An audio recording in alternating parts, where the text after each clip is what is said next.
নমস্কার দর্শক বন্ধু, আজ আমি আপনাদের সঙ্গে কনস্ট্রাকশন স্পেসের একটু ভিন্ন ধরনের কোম্পানিকে নিয়ে ডিসকাশন করব। কোম্পানিটার নাম হচ্ছে ইন্টার আর্চ বিল্ডিং সলিউশনস। তো ইন্টার আর্চ বিল্ডিং সলিউশনের নাম আপনারা শুনেছেন কিনা জানি না। তো আমি এই কোম্পানির এখন আপনাদের সামনে যে পুরো বিজনেস মডেলটা নিয়ে ডিসকাশন করব, কারণ এই কোম্পানিটাকে অ্যানালিসিস করতে গেলে বিজনেস মডেলটা কিন্তু সবার আগে বোঝা জরুরি। তো প্রথম কথা আসি, কোম্পানি কি করে খুব সহজ উদাহরণের সাহায্যে যদি বুঝি, আপনারা দেখেছেন এই যে ব্লিঙ্কিট। ধরুন ব্লিঙ্কিট কি করে, গ্রসারি ডেলিভারি করে। এবার গ্রসারি ডেলিভারি করবার জন্য ব্লিঙ্কিটের কি লাগে, লাগে হচ্ছে ওয়্যার হাউস। তো ধরুন ব্লিঙ্কিট কোনো একটা নতুন জায়গায় ঢুকতে চাইছে এবং সেখানে ধরুন এই মুহূর্তে ব্লিঙ্কিটের উপস্থিতি নেই। তো ব্লিঙ্কিটকে যদি 10 মিনিটে গ্রসারি ডেলিভারি করতে হয়, তাহলে ওই এরিয়াতে তার ওয়্যার হাউস লাগবে। এবার ব্লিঙ্কিট চাইছে একটা 2 মাসের মধ্যে 3 মাসের মধ্যে ওয়্যার হাউস রেডি করতে। তো জেনারেলি নর্মাল যে ট্র্যাডিশনাল পদ্ধতি আছে, মানে ট্র্যাডিশনাল প্রসেসে যদি সে কনস্ট্রাকশন করে, রড বালি সিমেন্ট জোগাড় করে যদি সে কনস্ট্রাকশন করতে যায়, তাহলে সেই কনস্ট্রাকশন করতে গেলে 6 মাস 1 বছর লেগে যাবে। প্লাস ট্র্যাডিশনাল পদ্ধতির সব থেকে বড় সমস্যা হচ্ছে যে লেবারের সমস্যা 1 নম্বর। কারণ হচ্ছে অনেক সময় দেখা যায় যে লেবার পাওয়া যায় না। লেবার নানা রকম কাজে, মানে বেসিক্যালি ঠিকা লেবার দিয়ে তো কাজ করানো হয়। তারা হচ্ছে এক এক সময়, মানে বছরের নানা সময় নানা রকম কাজ করে। এটা গেল একটা সমস্যা। দ্বিতীয় আর একটা সমস্যা হচ্ছে, যখন বর্ষা হয় তখন কিন্তু কনস্ট্রাকশনের কাজ বন্ধ থাকে এবং তার জন্য কি হয়, প্রজেক্ট কিন্তু ডিলে হয়ে যায়। এই সমস্ত ঝামেলার জন্য এই যে নতুন যে কনসেপ্ট, সেটা হচ্ছে প্রি ইঞ্জিনিয়ারিং বিল্ডিং কনসেপ্ট, কিন্তু ভারতবর্ষে কিন্তু জনপ্রিয় হয়েছে। আমেরিকা বা ইউরোপের দেশে যদি দেখেন, অনেক আগেই কিন্তু এই সিস্টেম, মানে এই যে মানে সেগমেন্ট রয়েছে সেটা জনপ্রিয় হয়েছে। কিন্তু এখন কিন্তু দেখবো ভারতবর্ষেও কিন্তু ধীরে ধীরে জনপ্রিয়তা বাড়ছে। এবার হচ্ছে এই প্রি ইঞ্জিনিয়ারিং বিল্ডিং সেগমেন্ট কেন, মানে এটা কি, মানে মানে ব্যাপারটা কি। এই প্রি ইঞ্জিনিয়ারিং সেগমেন্টটা হচ্ছে মানে আমরা দেখেছি যে যে রড বালি সিমেন্ট দিয়ে কনস্ট্রাকশন না করে তাদের নিজস্ব কারখানায় তারা কি করে, স্টিলের স্ট্রাকচার, মানে পুরো স্টিল দিয়ে একটা, ধরুন একটা কারখানা বানাতে গেলে কি লাগে, কারখানার ধরুন ছাদ থেকে শুরু করে, কারখানার ধরুন বিভিন্ন দেওয়াল থেকে শুরু করে, পিলার থেকে শুরু করে সমস্ত কিছু তারা তাদের নিজেদের যে প্ল্যান্ট আছে সেখানে হচ্ছে তারা সেগুলোকে তৈরি করে। তো পুরো সেইগুলোকে তৈরি করবার পর কি করে, তারা তাদের ক্লায়েন্টের যে প্ল্যান্ট আছে সেখানে গিয়ে সেগুলোকে তারা জাস্ট অ্যাসেম্বলি করে বা ইনস্টলেশন করে দেয়। মানে তারা হচ্ছে তাদের নিজেদের প্ল্যান্টে কাজটা করে। এবার এই যে নিজেদের প্ল্যান্টে কাজ করে, তার মানে আলটিমেটলি কি, তাদের নিজস্ব লেবার আছে। নিজস্ব লেবার আছে মানে এমন নয় কোনো ঠিকা লেবার দিয়ে তারা কাজ করায়, ঠিকা শ্রমিক দিয়ে কাজ করায়। প্লাস তাদের এই যে মানে মানে ধরুন কোনো রকম বর্ষার জন্য যে কাজ বন্ধ থাকবে এরকম কোনো সমস্যা নেই। কারণ সম্পূর্ণটা তাদের নিজের যে রুফটপ প্ল্যান্ট, মানে মানে পুরোপুরি রুফটপ যে প্ল্যান্ট আছে তার মধ্যে হচ্ছে না ব্যাপারটা। তো আলটিমেটলি কি হচ্ছে, মানে এখানে কিন্তু প্রজেক্ট ডিলে হওয়ার চান্স নেই। তো জেনারেলি কি হয়, একটা ট্র্যাডিশনাল কনস্ট্রাকশন করতে গেলে মোটামুটি 6 মাস সময় লাগে।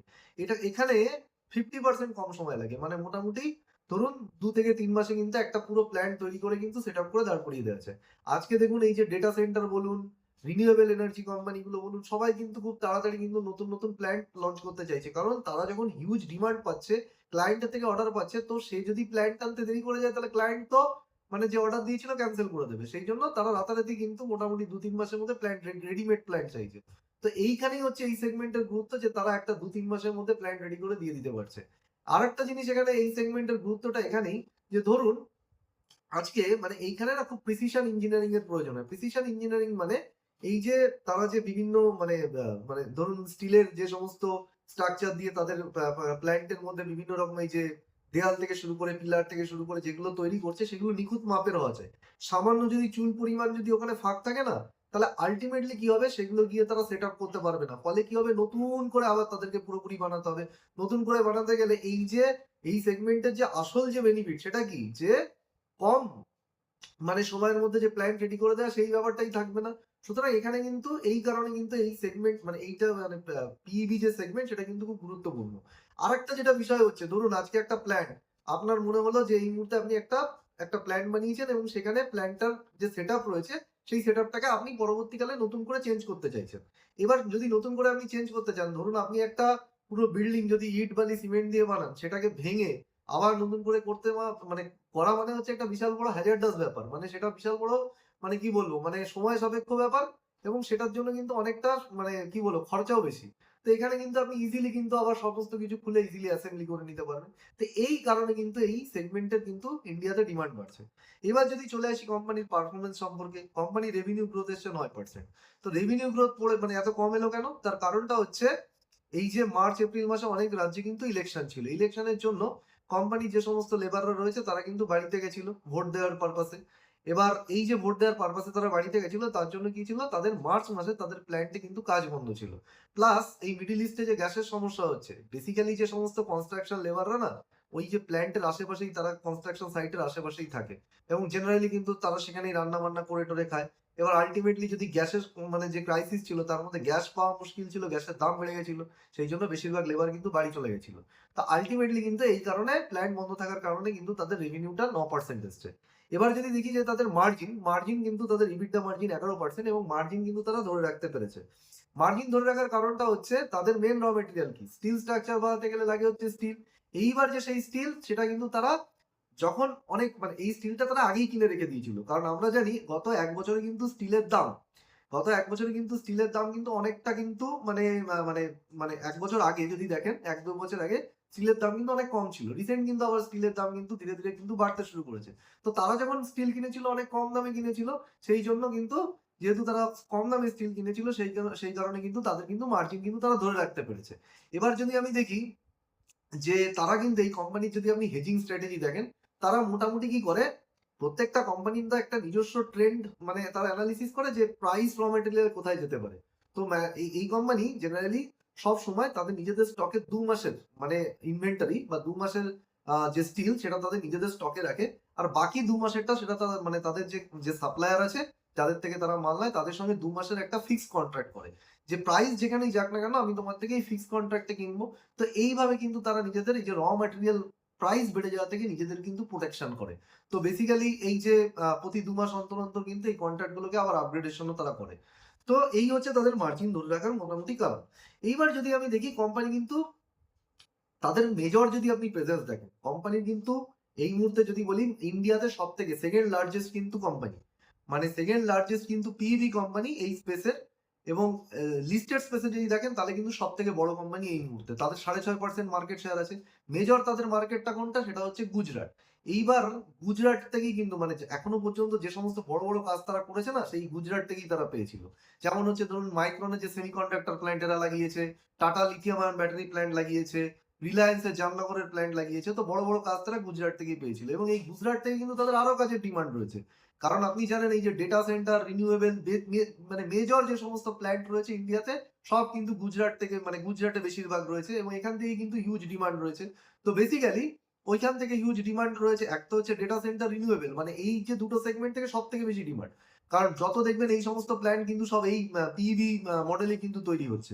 সেকেন্ড যেটা হচ্ছে ধরুন যে ওয়্যার হাউস, এখন কিন্তু এই যে কুইক কমার্স বাড়ছে, মানে ওয়্যার হাউসের ডিমান্ড বাড়ছে। যত তারা পেনিট্রেশন করছে ওয়্যার হাউস এবং তার সাথে সাথে কোল্ড স্টোরেজেরও কিন্তু ডিমান্ড বাড়ছে। তো আলটিমেটলি এই জন্য কিন্তু আমরা দেখছি যে গুজরাটে কিন্তু হিউজ ডিমান্ড রয়েছে। এর জন্য তারা কি করছে, গুজরাটে তাদের একটাই প্ল্যান্ট ছিল, তো সেই প্ল্যান্টটা মোটামুটি 85% ক্যাপাসিটি ইউটিলাইজেশন মানে হাইয়েস্ট ক্যাপাসিটি ইউটিলাইজেশনে পৌঁছে গেছিল। তাদের মোটামুটি সব প্ল্যান্টই কিন্তু 80 থেকে 85% ক্যাপাসিটি ইউটিলাইজেশনে চলে গেছিল। সেই জন্য তারা কি করছে, গুজরাটের খেদা বলে একটা জায়গা আছে, সেখানে প্রায় 40,000 মেট্রিক টন ক্যাপাসিটি কিন্তু তারা অ্যাড করছে। এবং এই ক্যাপাসিটি তারা অ্যাড করছে কিসের জন্য, গুজরাটে থেকে যে ডিমান্ড আসছে সেটাকে ক্যাটার করার জন্য। এবং এর জন্য কিন্তু তারা 100 কোটি টাকা ফান্ড কিন্তু রেজ করেছে কিউআইপির মারফত, মানে ইকুইটি তারা ডাইলিউট করে কিন্তু ফান্ড রেজ করেছে। তো এই যে টাকাটা তারা এই গুজরাটের প্ল্যান্টে খরচা করবে এবং এই যে 40,000 মেট্রিক টনের প্ল্যান্ট, এটা কিন্তু দুটো ফেজে আসবে। প্রথম কথা হচ্ছে এটা আসার কথা ছিল কিন্তু এই বছর, কিন্তু কোম্পানি দেখেছে যে এত হিউজ ডিমান্ড আছে, এর জন্য তারা কি করেছে, গত বছরেই মানে কিন্তু তাদের মানে যে প্ল্যানটা ছিল সেটাকে তারা এগিয়ে নিয়ে গিয়ে গত বছর থেকেই কিন্তু এই মানে প্ল্যান্ট বানানোর কাজ শুরু করে দিয়েছে ডিসেম্বর কোয়ার্টারে। তো মোটামুটি ধরুন আগামী 4-5 মাসের মধ্যে কিন্তু এই ফেজ 1 এর কাজ কমপ্লিট হয়ে যাবে। আর যে ফেজ 2 এর কাজ আছে সেটা কিন্তু এই বছরের শেষের মধ্যে কিন্তু কোম্পানি শেষ করে ফেলবে।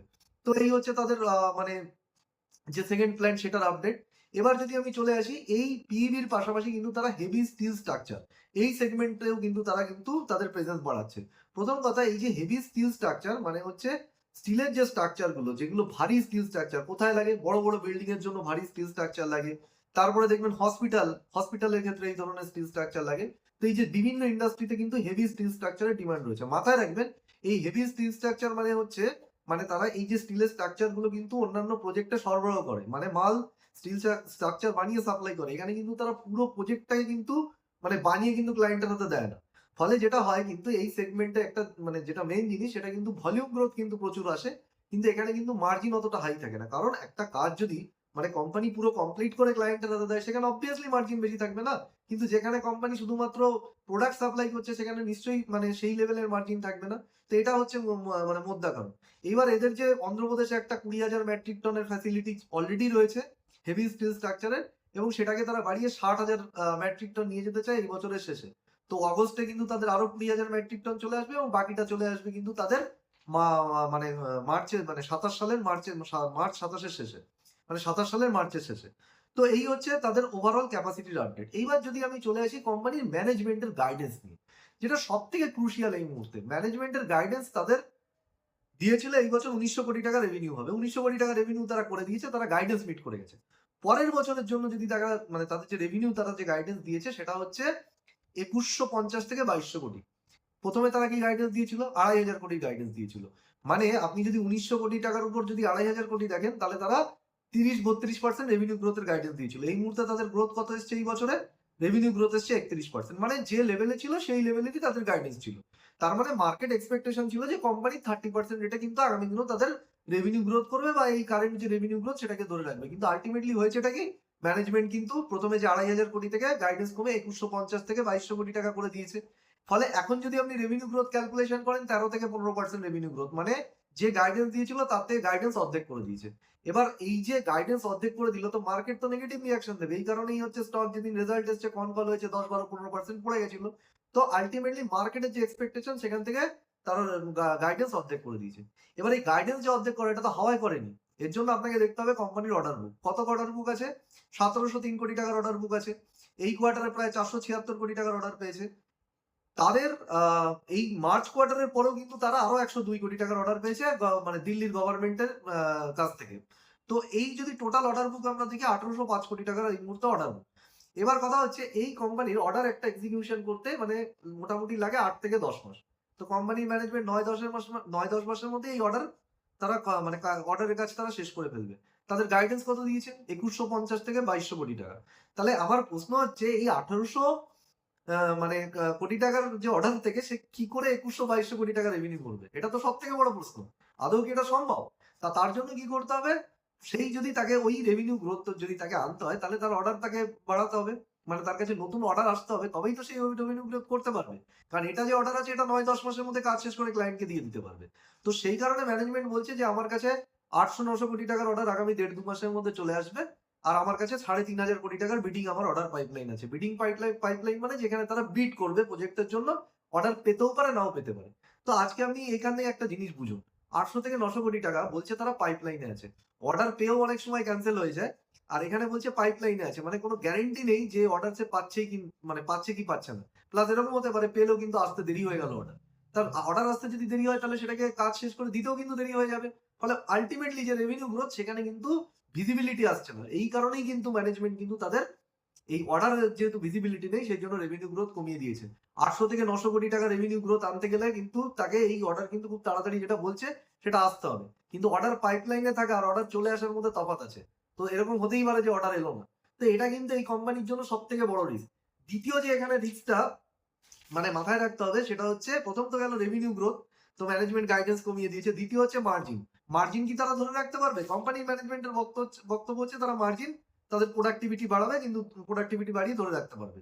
কিন্তু এখানেও একটা কথা আছে, তারা লো মার্জিন সেগমেন্টে ঢুকছে। আমি আগেই বলেছি হেভি স্টিল স্ট্রাকচার, সেখানে তারা শুধু প্রোডাক্ট সার্ভিস মানে প্রোডাক্ট মানে জাস্ট ডেলিভার করে র মেটেরিয়াল, মানে যে স্টিলের স্ট্রাকচার সেটা কিন্তু তাদের প্রজেক্টে মানে ডেলিভার করে দেয়। ফলে আলটিমেটলি যেহেতু তারা মানে শুধুমাত্র স্টিলের স্ট্রাকচার দেয়, পুরো প্রজেক্ট এখানে মানে তারা মানে হ্যান্ডেল করে না, সুতরাং এখানে মানে তাদের মার্জিন কম থাকে। তো কোম্পানি কিন্তু হাই মার্জিন থেকে লো মার্জিন সেগমেন্টের দিকে কিন্তু তার প্রোডাক্ট মিক্স শিফট হচ্ছে। সেকেন্ড জিনিস হচ্ছে এখানে কম্পিটিশন কিন্তু বিশাল। এই মুহূর্তে যদি দেখেন 5 থেকে 6টা কোম্পানি মিলেই কিন্তু মোটামুটি 80-85% মার্কেট শেয়ার কিন্তু হোল্ড করছে। প্লাস আনঅর্গানাইজড সেগমেন্টে প্রচুর কোম্পানি আছে। তো এখানে কিন্তু কম্পিটিশন কিন্তু হিউজ। এখানে প্রত্যেকটা কোম্পানি চেষ্টা করে মার্কেট শেয়ার ধরে রাখে, এবং মার্কেট শেয়ার ধরে রাখার জন্য কিন্তু তারা কম টাকায় প্রজেক্টের কাজ করে দেয়।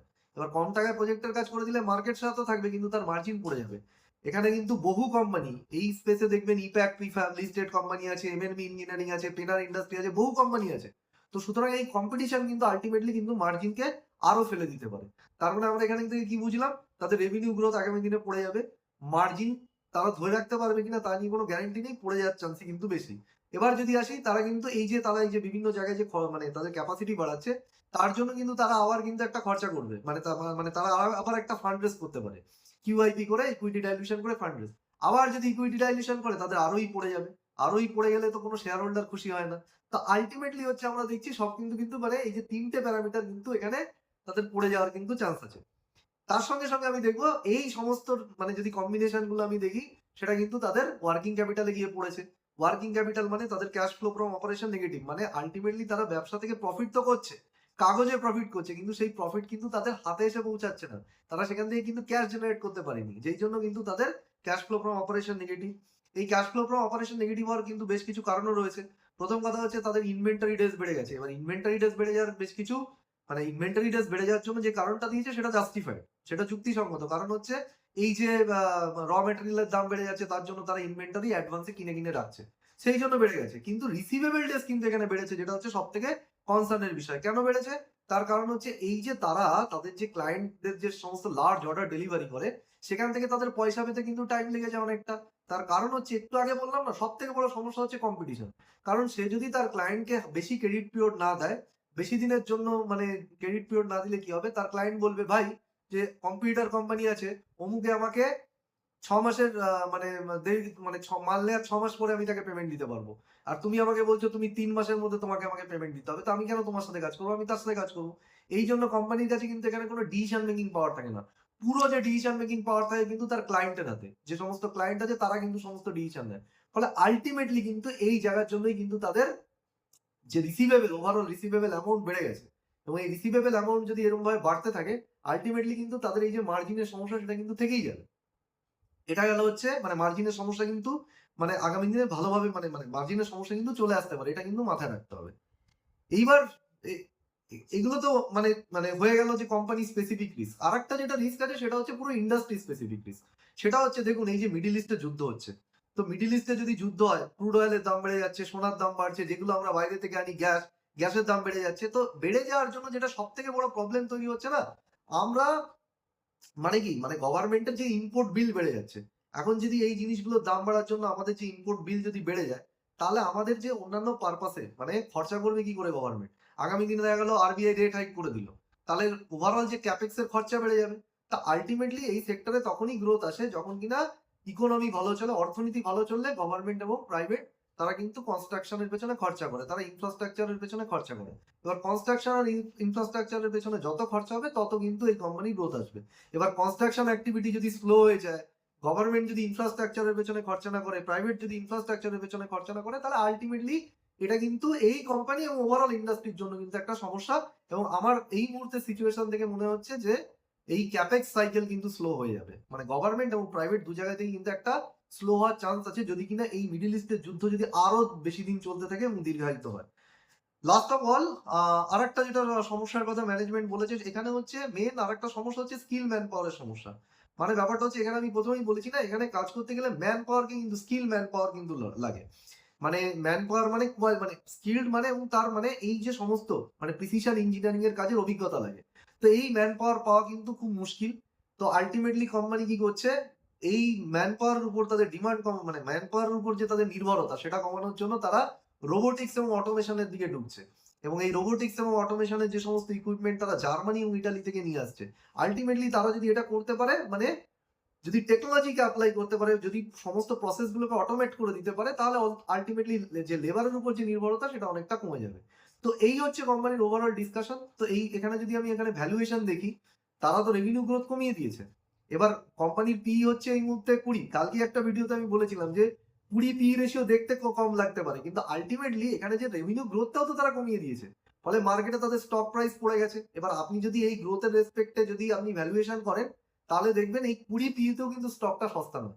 আমি বলবো না যে স্টকটা ওভার ভ্যালু, বাট এটাও নয় যে স্টকটা সস্তা। ফলে দামিও না, সস্তাও না, ফেয়ারলি ভ্যালুড বলা যায়। তো এখানে এই মুহূর্তে মানে মার্কেট লিডার হওয়া সত্ত্বেও, কোম্পানি হচ্ছে এই স্পেসে মার্কেট লিডার, মার্কেট লিডার হওয়া সত্ত্বেও কিন্তু, বা ওভারঅল যে এই যে স্পেসে তাদের মানে অন্য কোম্পানির থেকে তারা এগিয়ে থাকা সত্ত্বেও, ওভারঅল এই স্পেসের মধ্যেই কিন্তু মানে অনেক প্রবলেম আসতে চলেছে, এবং ওভারঅল এই কোম্পানিরও কিন্তু বেশ কিছু প্রবলেম রয়েছে। সুতরাং এটা কিন্তু high risk high reward bet, আপনার রিস্ক অনুযায়ী কিন্তু আপনি এখানে ডিসিশন নেবেন। তো এটা বলে আমি আমার ভিডিও শেষ করছি। আশা করি যদি ভিডিও ভালো লেগে থাকে তাহলে লাইক, শেয়ার এবং সাবস্ক্রাইব করবেন। আবার অন্য কোনো একটা ভিডিওতে দেখা হবে। ভালো থাকবেন।